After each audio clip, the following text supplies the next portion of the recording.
pangono amai Tatala pangono kuchitika konsezi Tatala pangono kuchitika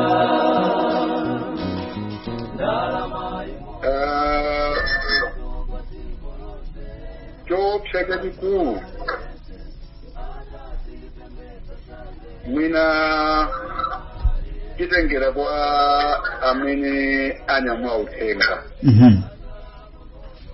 amene anyamwa uthenga ndi amene akuchizokesa chinthu kuti chinthu ichi ulendo wake tikupita uku ndiyeno ngati sakhala otsindika kwambiri pa chinthucho kuwauza anthu ndi kuwatsimikizira ndi kupereka zitsanzo zake pamene pakhale kuopsa kwambiri chifukwa mukaona kwambiri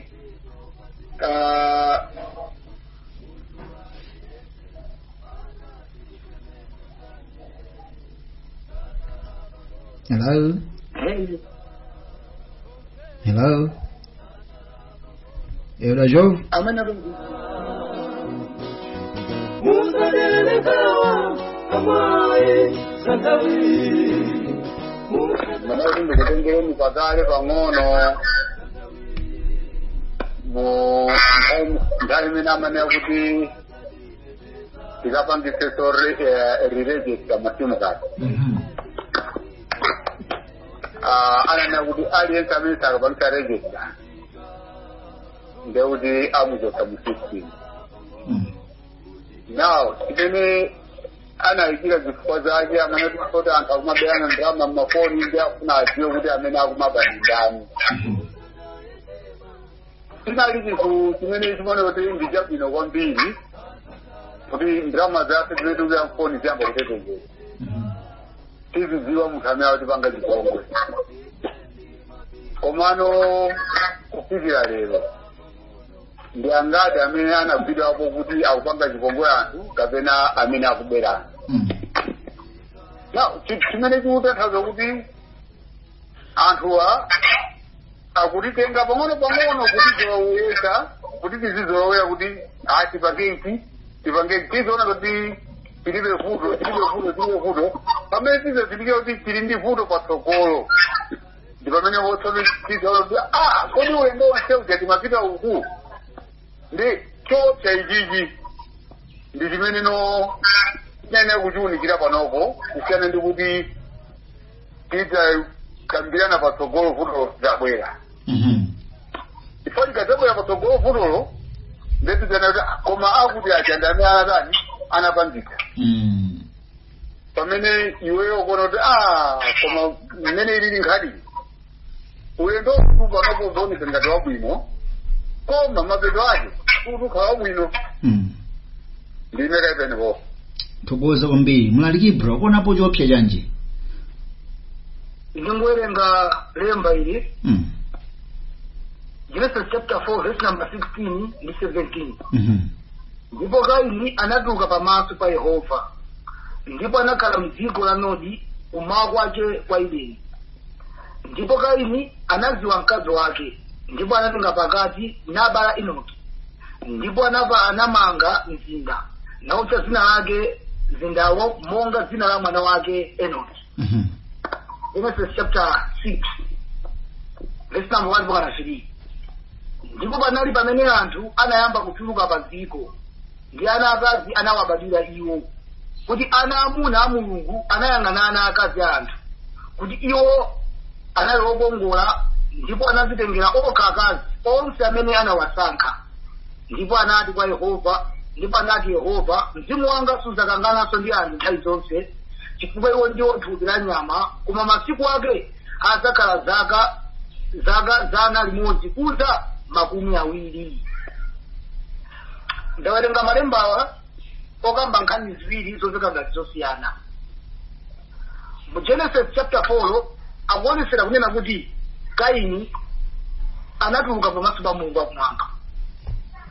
Atachoka pamaso pa Mulungu akumwamba choyambirira kuchipanga ndikuyamba kumanga mizinda. So kocha kwambiri pochenjeza kuyambirira munthu amene akudziwa kukhala mmizinda nkuopsa kwambiri. chifukwa tikaona ku John ndi Malawi. John ndi sika waukulu mu Africa msemuno kumene zinthu zambiri zikuzokhala zosogola kusiyana ndi ku Malawi. Ndi kumeneko nkumene kuli ana akaina ochuluka chifukwa kuti kaina anakulira kumeneko. Lezo chitika zake zikuzokhala zosogola kwambiri. Chinthu china chapadera Malawi akuoneka kuti anasalira kuphatikizana kwa ana a Mulungu ndi ana a Satana kukhaso pa chimodzimodzi. Lemba litaona kuti mfulu ndi kapolo tikaona tsiku la mayi athu lino ife si afulu Amalawi ambiri. Amalawi ambiri ndi akapolo kuchuma. Amakhala ovutika kwambiri ku access kupanga zinthu. Koma tsopano makampani a Huawei alowerera nawo ku Malawi kunoko nkomena kuti atikuthandiza ndi pasi chikhali. Ndikumpanga kuti fulu kapolo uja akhale pa mtendere. So choncho zimene zikuchitikazi ndichonena kuti zinthu zimene zikubwera mu chitukukozi zikubweretsa ndondomeko imene Satana akuyifuna kuti ikhale pakati pa munthu. Zinthu zimene tikuphunzitsa kuti zonse zikuoneka ngati zopanda chitukukozi zimpangisa kuti munthu akonze ubale wake wabwino ndi Mulungu. So kuopsa kwake kuone kuti zinthu za makonozi zikubwera ndi cholinga zinena kuti zikwanise system imene Satana anayikhazikitsa ndi zikuyenera kuti ziyambe ndi anthu osogola kumene ngati zinthu zochitika za anthu osogola. Koma lero lino zikumakhuzanso anthu osasogola aja kuti nonso akhale mgulu anthu osogola. Nizomvetsa chisoni kuti palibe mtundu wa anthu umene ukufuna kukhala osalira opanda ndalama ndi andalama omwe aliyense akumafuna kukhala osogola. Chitsanzo chabwino ndi ku Iran kumene kukuchitika matemu pakati pa Tuba. Boma pasi pa asilikali analesa system yawo kunena kuti makina a internet asamagwire ntchito. Koma Elon Musk wa ku America analowerapo ndi kupereka ma satellite internet ya ulere kuti zigwira ntchito anthu azipezeka be akutumiza mauthenga. Boma ado kukatenga ku China chida kuti achilese kuzalesa so internet iyo. Elon Musk so kuzabwerezesaso kubwezesaso internet iyo. Fika siku lero boma la Iran likuletheranso kuichosa system ene wayika so kachiwiri Elon Musk. Tikaona kuti kusogola kwa anthu ndi kwa mphamvu kwambiri ndipo mayiko akumonisana takupanga za chifundo kuthandiza mayiko amene akuchulukika njengo kuti ati anthu access yakupanga zinthu koma cholinga chawo ndi kufuna kunena kuti dziko lonse azili kulamulira liziwatenga ngati abwino. So zinthu zimene zikubwera zikuopsa kwake zikumabwera ngati kubwino wa munthu koma no zikumadya pang'ono mawu a Mulungu. Tingoyankhula mwachisanzo kubwera kwa zinthu za makono kwakupikisa anthu okonda kuwerenga zinthu za hard copy. Anthu ambiri lero zowerenga zokamba amanena kuti ndinawerenga nkhani nake ndinawerenga internet pena pake ndinaumva wina ake akuyankhula pa internet wina ake amafunsa zakuti zimangokhala zonse za pa internet zowerenga zenizeni za anthu ambiri alibe. Ndikuti library ya munthu ndi foni yake. Foni yake kungonongeka munthu uyo akhala kuti information ya Mulungu ndi information ya dziko lapansi alibe. So zinthu zosogola zija mmawa lake zizafunika kuti sokuzazipezeso ndi akangoziresa kuika ndondomeko kuti iyo ukhalemo. Ndondomeko imeneyo izangomutsa kuti ubwerere chifukwa kuti ulibenso njira yopezera zinthu zina kuposera pa internet. Ndilekesa amene wowenera. Mwali Ibra chitsanzo chimene wapereka cha kuzolowera zinthu za makono umakhala kuti ukulowa mu system ya chabe. Ine ndimadzimvera chisoni kuti kumakhala ngati 100 yanga yasintha. So umatha kulemba.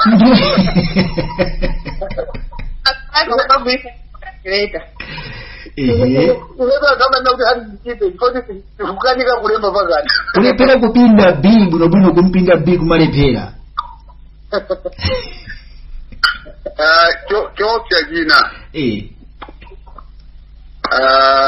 Adamu ndi Hava atachimwa akuti anawatulutsa munda ku Edeni. Atawatulutsa kumunda anapita kunja kwa munde. Ndi akunena kuti njira yobwerera ku mundayo kunatsekedwa ndi ngelo ndi malupanga a moto kuti asabwererenso kuti akapezeso chani zompatsaso moyo kuti ampatseso moyo. Now nangati tikhanga titazizolowera chinthu chija tiyendana sicho pamene tizazindikira ndo tizatuluka kale komanso nthawi imene tizakeze tibwerere tisapeza tikhaundotani ndoteka anamwalero khumi asanu ochokusaja pamene omvera musatayike kumene tafikaku tufuna tikupereka zitsanzo zoona moyowu pamene moyo wa munthu umafika kuti ndikovuta kwambiri kuti ubwererenso ku zinthu zina pamene moyo satana wauzoloweretsa ndi zinthu zina kuti thupi lako lidzafika kuti ubongo wakonso ubwererenso mu zinthu zenizeni zija imakhala nkhondo yayikulu kwambiri ndimakamba pa nkhani kuti ndikumadziona kuti 100 ng'anga yasintha ine mukudziwa bwino munthu umatha kulemba chikwakwaza kumalumikiza lemba ili ndi lemba ilo munthu kuona kuti munthu umalemba chotani apapa ine zimenezo pano ndikumalephera chifukwa cha zogwiragwira za digitals moti ndapanga plan kuti ayi ndikhale ncholembera ndichisiyapo kopera ngalikhale apo ndidzilemba mamukwanisa brother ndikupemphera kuti andithandize chifukwa sizikupita kwabwino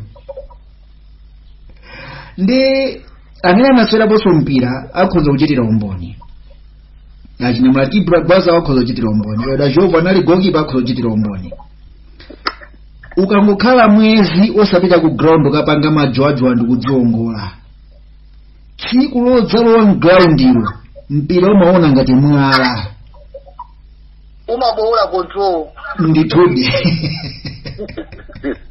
agoalkeeper eda Jehova mungafotokoze motani pa golo mfakhala mwezi sukukhalapo ndopitepo chimachitika ndi chani ayi basi umakhala kuti wathera komwepo basi kutha kumakhala kumeneko kumakhala komwepo ndi anzathu amene muli maiko otukuka nga South Africa amene mukunena kuti izi namba kalekale zili bwino mukuzolowera koma muli pa mpeni maiko ngati Malawi mundilole sinditchula kampaniyo chifukwa mwina timapezerako mchere nthawi zina zingambi kupita kwina kwake azungu anabwera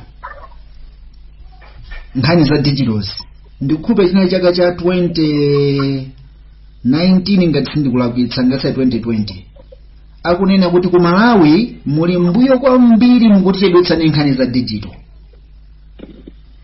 mpamene zinthu zinayamba kuthamangira ndimene zikuthamangiramo moti zina zizikamabwera ina siti kumadabwa ndi Mulungu dziwani mmene amakhazikana a Israeli adapasa midzi yopulumukirapo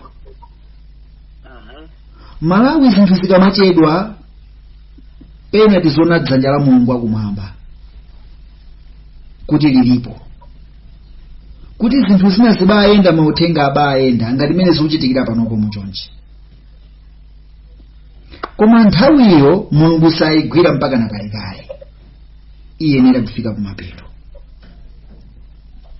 mujatu kambirana zakuzoloweretsedwa kuchita zinthu izi anthu tifika ponena kuti ndinazolowera kale ngakhale nitakhala mu system iyi vuto palibe ifa moyo wanga ukuyenda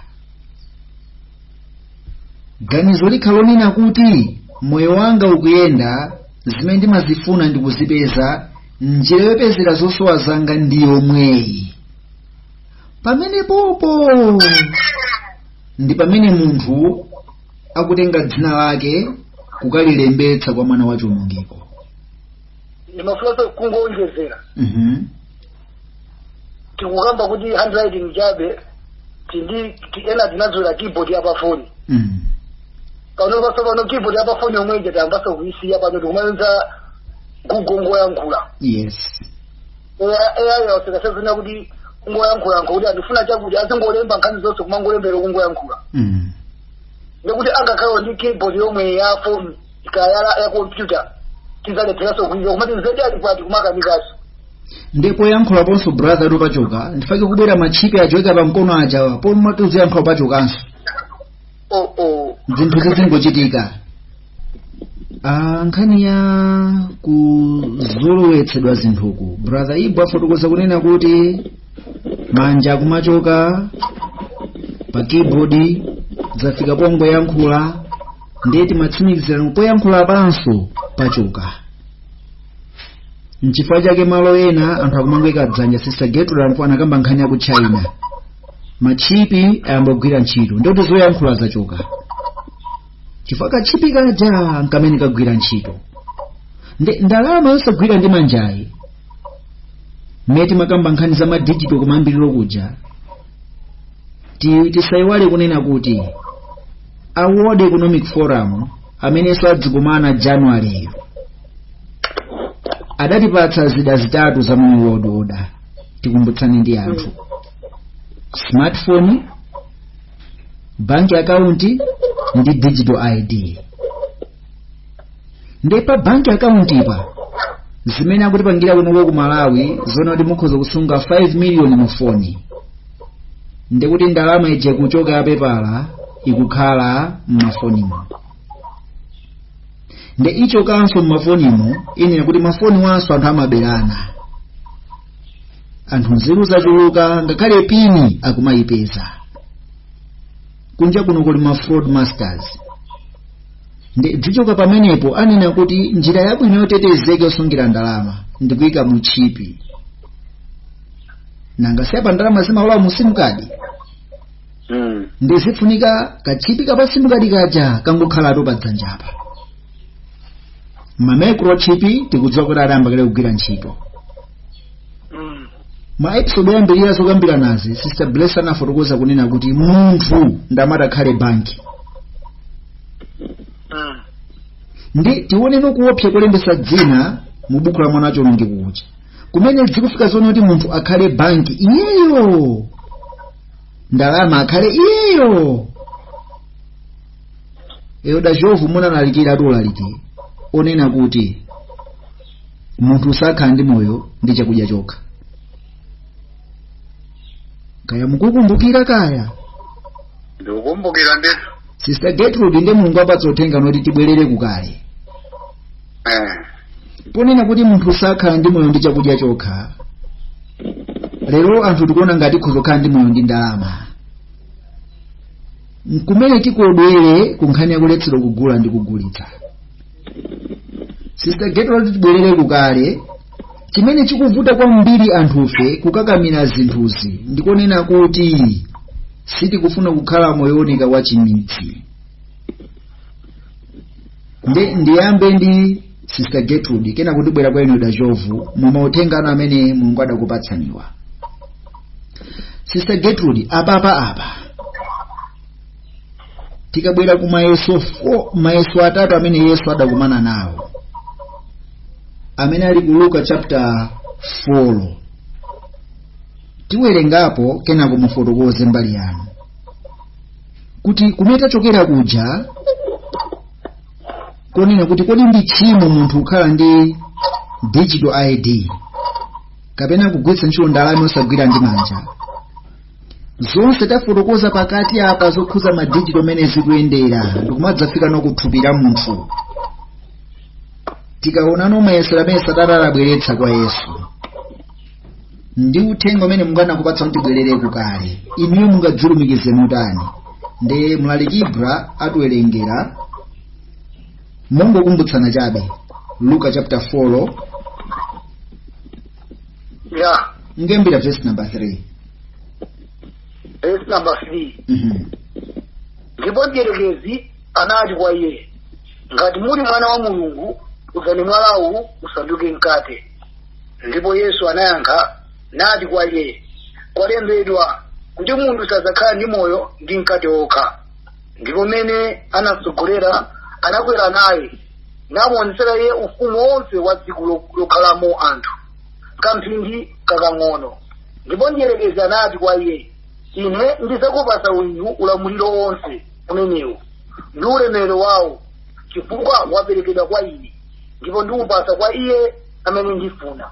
Chifukwa chake ngati inu mudzandigwadira pamaso panga, onsewu udzakhala wanu. Verse number 8. Ndipo Yesu anayankha nati kwa iye, kwalembedwa kuti Ambuye Mulungu wako uzimugwadira ndipo iye yekha uzimtumikira. Verse number 9. Ndipo anatsogolera iye ku Yerusalemu namuyika iye pamwamba penipeni pakachisiyo nati kwa iye, ngati muli mwana wa Mulungu zigwetseni noka pansi pakuti kwalembedwa kuti azalamulira angelo ake za iwe kuti akuchinjirize. Verse number 11. Ndipo manja awo azakunyamula iwe kuti ungavunje konse phansi lako pamwala. Verse number 12. Ndipo Yesu anayankha nati kwa iye, kwanenedwa usamuyese Ambuye Mulungu wako. Ndipo njira zimene anamaliza mayesero onse anali kufika kanthawi. Tokoze kwambiri. Sister Gertrude, mulipo? Ndili pomwepa brother, ndikuyesera kuzitolera.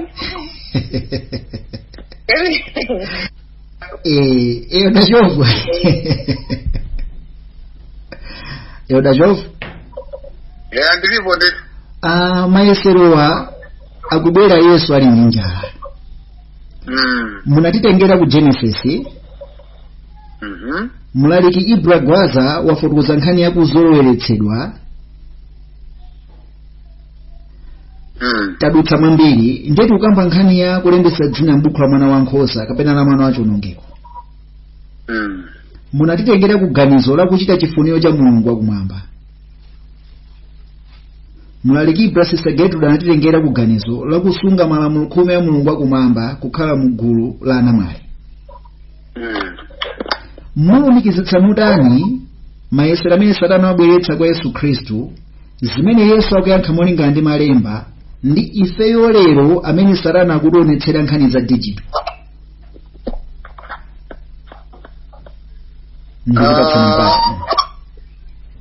Imafuna atamuwerengaso Luka chapter 4 uja. Koma tigite pa yeso la chiwiri. Mulaliki Ibra. Verse number 5 ndi 6 ndikuwerenga. Ndipo amene anasogolera anakwera naye namuonesa iye maufumu onse adziko lokhalamo anthu. Nkamzinjika pang'ono. Ndipo njerekeza anati kwa iye, ine ndizapasa inu ulamuliro wonse umenewu ndi ulemerero wawo chifukwa waperekedwa kwa ine. Ndipo wambiri ya basi pomwepo. Akuti ndidzapereka ulamuliro onse chifukwa wapatsidwa kwa ndani? Kwa ine. Ndi ine ndimapatsa amene ndatani? Ndamfuna. Kodi ndilidi limene kudalengezedwa kuti ulamuliro wa dziko lonse lapansi wapatsidwa m'manja mwa Satana? Pamene tikapita kuchivumbulutso kuti tsoka ntunda ndi nyanja chifukwa oyipayo watani? Watsikira kumeneko. Nangati kuti wapatsidwa kumeneko ngati? Watsikira kumeneko. Chifukwa kumwamba kulibe malo okhala ndiye watsikira ku dziko lapansi. Nde iye tsopano ulamuliro umene amaufuna kuti azilamulira uja wankanika kumwamba uja nde watenga mphamvu kuti tsopano ndizilamulira mtunda ndi chani? Ndi nyanja. Ndi akuna kuti ulamuliro uwu wapatsidwa kwa ndani? Kwa ine. Nde ndimapatsa aliyense amene ndatani ndamfuna. Nde akubwera tsopano akumuyesa Yesu chifukwa akumudziwa kuti uyu ndi mwana wa Mulungu. Nanga ina fete mafusido tikamaisedwa timafusido kuti popeza ndi mwana wa Mulungu. Ndipo adzitifunsa kuti chani? Atifunsa kuti chani? Nde amangotipatsa china chilichonse, timangovomera china chilichonse. Na ngati ndiwe mwana wa Mulungu usandutse nyala iyi ikhale mkati chifukwa akuoneka kuti Yesu ali ndi ali ndi njala. Ndiye ifeyo tikuyendanso mu njira yomweyo yoti ngati tikufuna tikhale okhulupirira, tikufuna tichite chifuniro cha Mulungu wakumwamba, tikuyenera kuti tikumane ndi chani? Ndi mayesero amenewo. Ndi mayesero awo mukawaona mmene tikuyendera ndi amene tikuyenda pang'ono. Ndimakumbukira vesi lina I think lili ku Roma chapter 1 ngati sindikulakwa chapter 1 verse 17 imene akuti koma olungama adzakhala ndi moyo mwachikhulupiriro. Tikhoza ngobwerekera Hebrew chapter 10 verse number 36. Yes. Ndiye olungamawa akukhala ndi moyo mwachikhulupiriro. Chikhulupiriro chakuchipeza kuti akuchipeza mmawu mawu a mulungu ndi amene akwathandiza kuti awawo akhale njani akhale ndi moyo. Now mayesero amene tikudutsamu mdziko lapansi tikumana kuti ukakhala kuti ulibe chakuti ndiye kuti uvutika motere, ukakhala kuti ulibe chakuti ndiye kuti moyo wako usokonekera motere. Mmene tikuyendamo ndi muti ndi mmenemo komano tikuyiwala kuti munthu akhale ndi moyo timapangitsa ndi chanu kuti akhale ndi moyo. Chabwino munthu kuti amve njala amene kuti akhale wakufa kapena akhale wamoyo akhale ndi amene wampatsa moyowo umene ukumpatsa kuti amve njala ndi nani? Ngati wampatsa moyo ali mulungu ndiye kuti mulungu yemweyo ndi amene so amuthandizire munthu kuti apeze chani. Koma tikadalira kuti popeza pali yeso ili ndifuna ndigonjetse ichi ndi njira imene ndina kugwitsa ntchito ndi iyi ndi zimene tsopano zikuti chotsa pamaso pa mulungu nkutiyika kumbali yopembedza milungu ina kusiyana ndi kupembedza ndani mulungu woona. Ndime pene Mlaliki Ibra ukuganizira yodacho kumene mwafotokozera yeso loyambirira akumfunsa kuti kodi mmesa ndiwe mwana wa mulungu tasandutsa malawo usanduke mkate pali nkhani ya chakudya atu pamenepo. Nkhani ya kuletsedwa kugula ndi kugulitsa nkhani yake ya chakudyanso imene ndi chakudya chimene Adamu ndi Hava nkhani yake sikaliso ya chakudya yomwe inali ya chakudya kuteko ngati anthu timagwira tuzi ntchito nkhani yake ndi ya chakudya. Kodi usiku ndidya chani, kodi mama ndidzadya chani, masana ndidya chani. Ndi lero linonso masiku folo sanachichape koma nacha kudya chimene nachipezeke. So mawa amene Satana akubwera kuti kodi mmesa ndiwe mwana wa mulungu mwinanso ifetu anthu akamanena kuti zikonipo zinthu zilibe vuto timanena kuti kodi mmesa ndine Mkhristu ndimakhulupirira Yesu. Zimenezi zindi vuto. Ife tufuna kukhala ndi moyo chifukwa chakuona katundu koma Yesu akunena kuti moyo ukupezeka mawu a mulunguyo. Ndikupatse mpata ke Mlaliki Ibra mayesero amene wa atatu amene Yesu adakumana nawo ndi zimene tikambirana pano za digital kuti bwanji mayesero amene Yesu anakumana nawo wonse ni new world order. Kuyambirira economic crisis inachitika pa Yesu. Ngana muzo kuti okhala iwe mwana wa mulungu mpaka kukhudza nawo njala ayi chitapo kanthu. Komanso zozizwa zopanda chipulumutso zimafuna zichitike.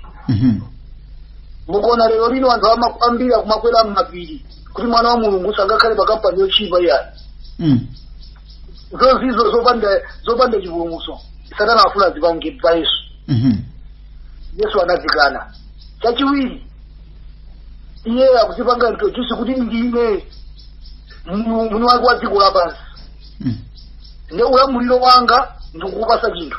Niwo dodaso kunena kuti dziko lapansi ife tifuna tikusogoleni ku zinthu zabwino kuti tichikonzeso dzikoli. Maganizo ofanana ndi Satana aja. Mudzakhala opanda kanthu koma moyo okondwa. Koma Mungu ndimvera ineyo chicho sachikhala bwino. Yesu lachiwiri Yesu Satana lachitatu makamaka kumtenga Yesu kupita naye ku Yerusalemu. Nkhani ya mayesero icha kwafuna nkhani ya chipembedzo. Mulungu. Ndikuti nkhani yokudzala kuti Satana tsopano wakwera pamaso pa azibusa kuti ngati muli anthu a Mulungu tipanganiza kuti tione. Paja malemba amati zaida motere. Ndichifukwa siku la lero wabweso pa nkhani ya chipembedzo chifukwa kuti mbali zonse zokhudza na Yesu Mkhristu Satana anamkhuzira mbali zonse zitatu.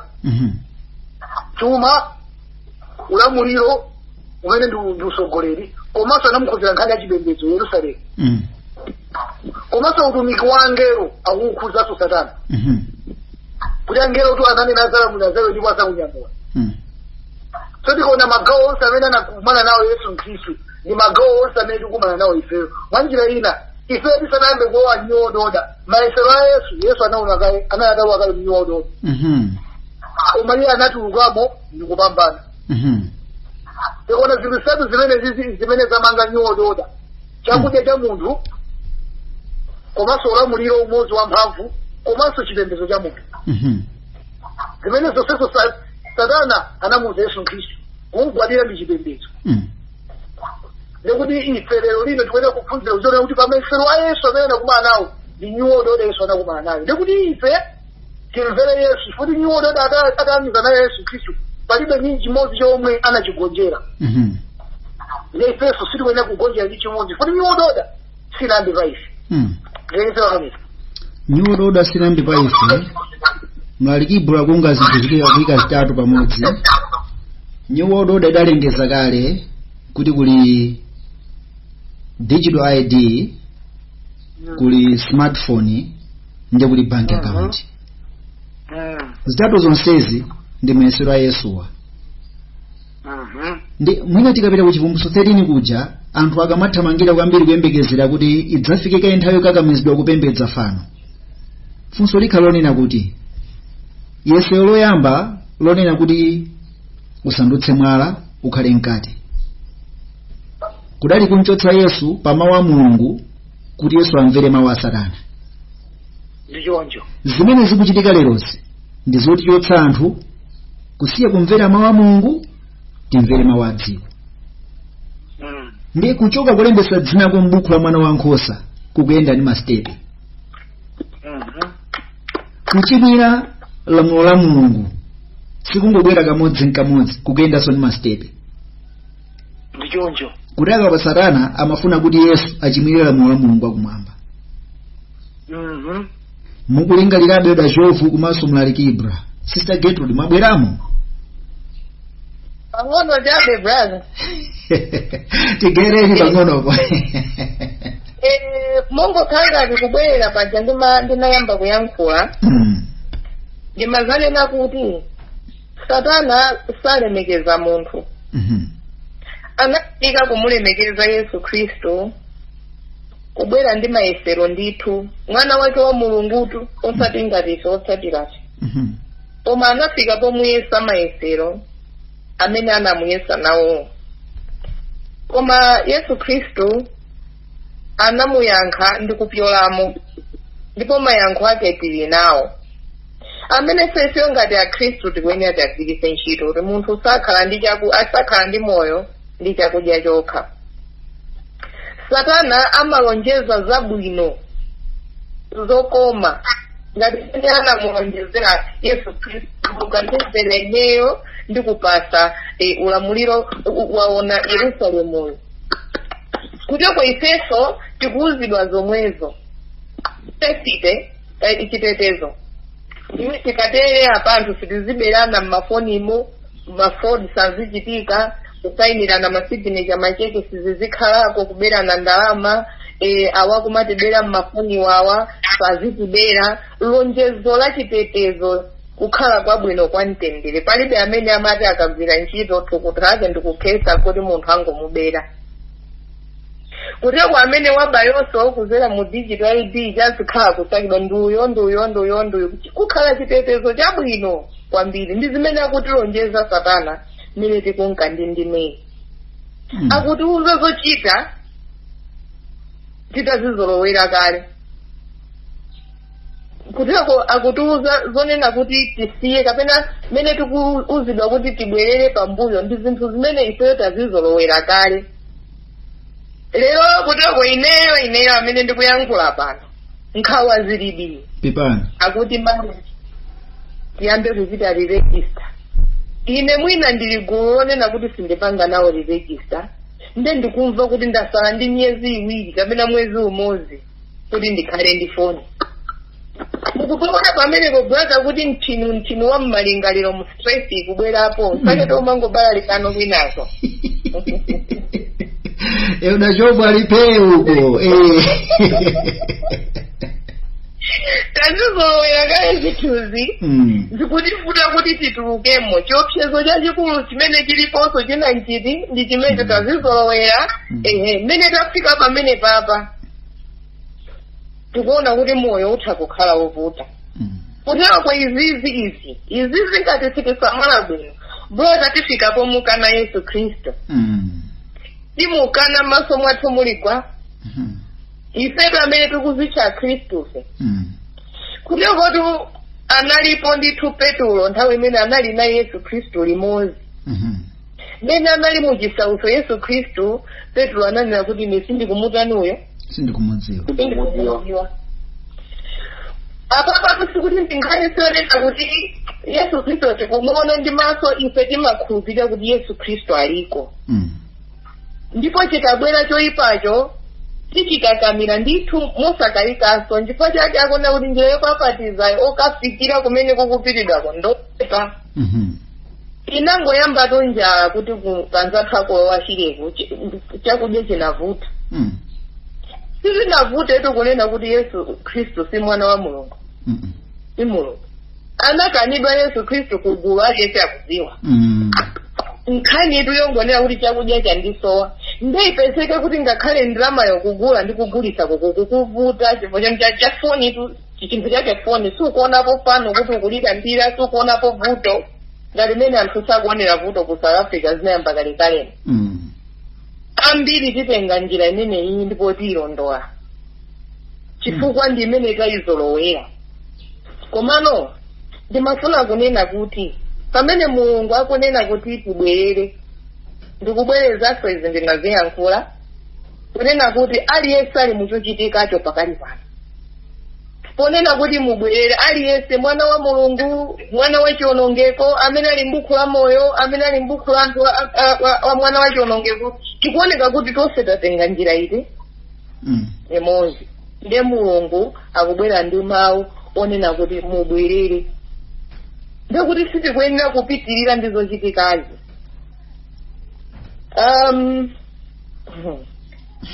mwina ndingonjezerapo kuti mbuyomo ndinaona masomphenya ndipo ndinagawana ndi anthu onena kuti chanzika chinalowaso mashini system choncho ndipo mawu omveka bwino amene anamveka mkati mwanga anaona kuti apa ndiye pothera kuti kati patachitikaso update kandi upgrade iyi ya mtundu uwu ukalowamo walowamo chutani moso tutuluka moso kutanthauza kuti chikatero chachitika ndipo chochitikacho palibenso kusinthidwa chifukwa mwina nthinunthinu wa m'malingaliromu mwina timazaziona nkuzaziwala koma umene tikukambirana apa muzonsezo zikusonkhana malo amodzi ndiye kuti mwina kuyankhula kwakeso nkumadodoma kapena kumajejema koma nkhani imene tikuyankhula apa ndiyotsindika kuti pamene Yesu Kristu anati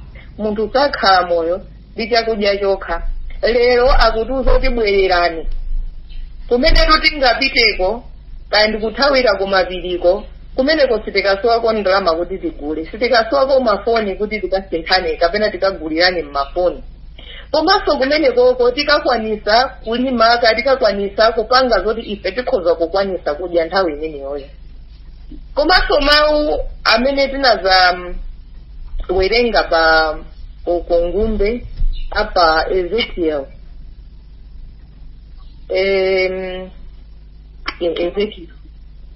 anazati yankhula mumveka bwino kunena kuti kumene tikupitako ndi kumene kuli mitengo imene mwezi ndi mwezi izikayatulusa zipaso sikayasinde nadumphe mawuwo zivumbuluso ayi anawerenga kwa Ezekiel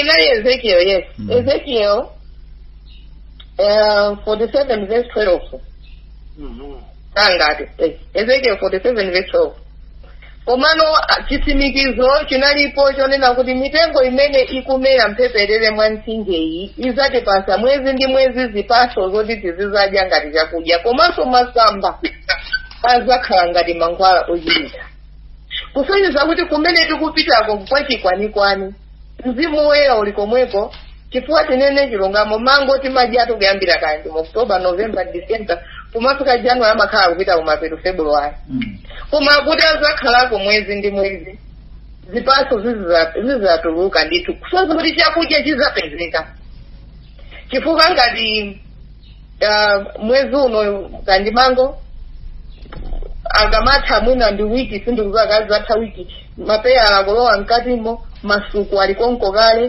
mibowa yongozula zili konko kale sizosowa soti kulima akutisimikizira kuti kumene koko kozikwanekwane ndiye ngati akuti zoti tiyeni tibwerere kukaleko sikungatheke mmatawuni mchana yankhulira brazaibu sikungatheke mmatawuni koma tikuyenera kupita malo amene kukaleko kukatheke tikakhalako ndi mankhwala komweko sitisowala tikakhalako ndi zakudya komweko sitisowa kukhala ndi chanzika kuti tilandire upa waulere kapena kuadimaki kapena fetereza waulere kuli nthakaso yabwino kwambiri yosasowa fetereza mwina momwemo monena kuti munthu sakhala ndi moyo ndi chakudya chokha titengereso pamenepa kuti mawu ake amene akubwera pakati pathu nthawi inoyo amene mulungu akwavumbulutsa muchanayankhuliraso brazaibu pachiyambi akuvumbulutsa zinsinsi zimene zimayenera kuti ziwululike nthawi ino atanena kunena kuti base kabukhulo kufikira nthawi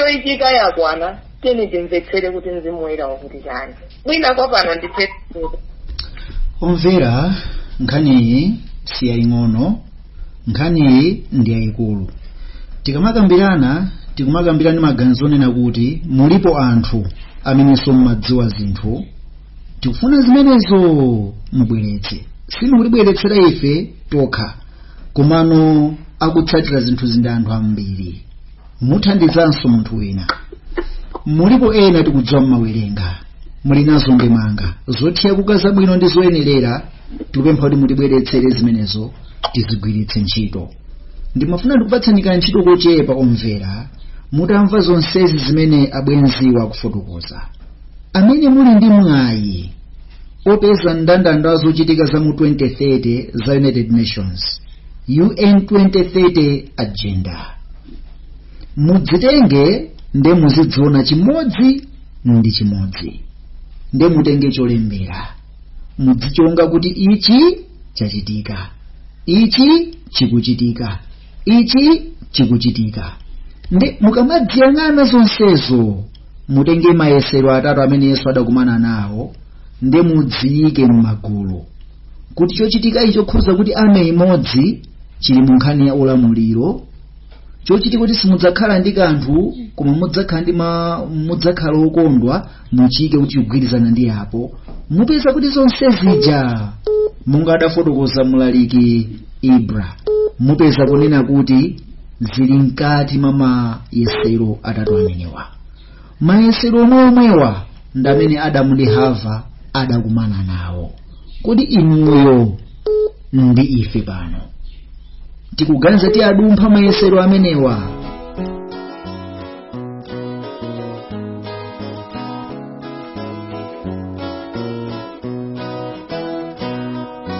Sasala bangono amai Sasala bangono kuchitika Sonsezi Sasala bangono kuchitika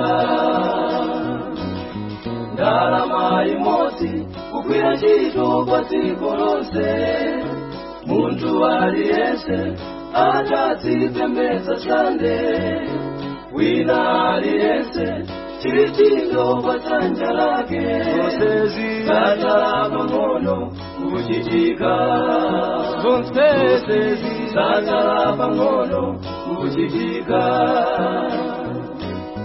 Sasala bangono amai sasala pang'ono kuchitika Sonsezi sasala pang'ono kuchitika ndalama imodzi kugwira ntchito pa dziko lonse munthu aliyense atazipembedza sande sasala pang'ono kuchitika Sonsezi sasala pang'ono kuchitika musaderekawa amai sandawi musadayetima asisi sandawi akakhala nafe ndipo azatiteteza azatipimba Ifendi mabibu wake Sonsezi Sata pangono kuchitika Sonsezi Sata pangono kuchitika Musadelekawa amae zandawi Musadaye tima amogo zandawi Atakala nafe Nipo azatiteteza Azatipima Ifendi mabibu wake Satara pangono kuchitika Sonsezi Satara pangono kuchitika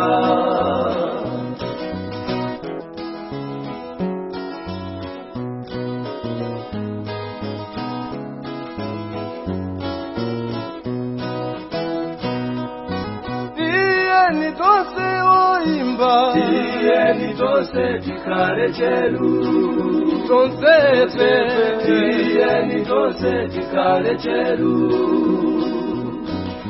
Odi botajega Amure afunase Utajenga ake Kuti akakume Tieni tose tikare chelu Sonsese Tieni tose tikare chelu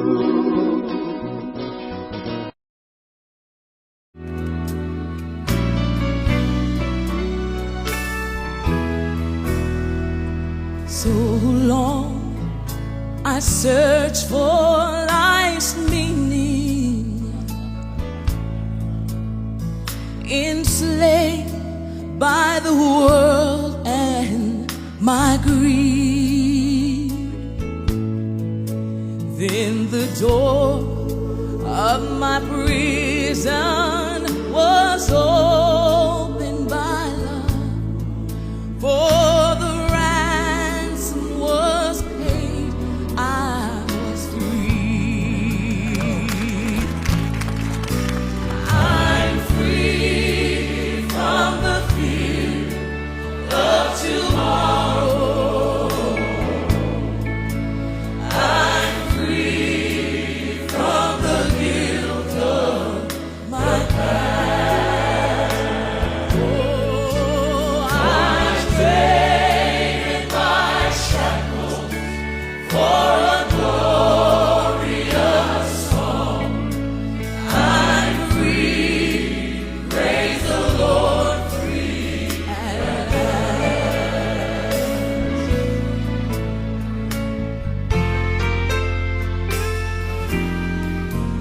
I am free from the guilt that I carry, from the door, empty life I'm set free. For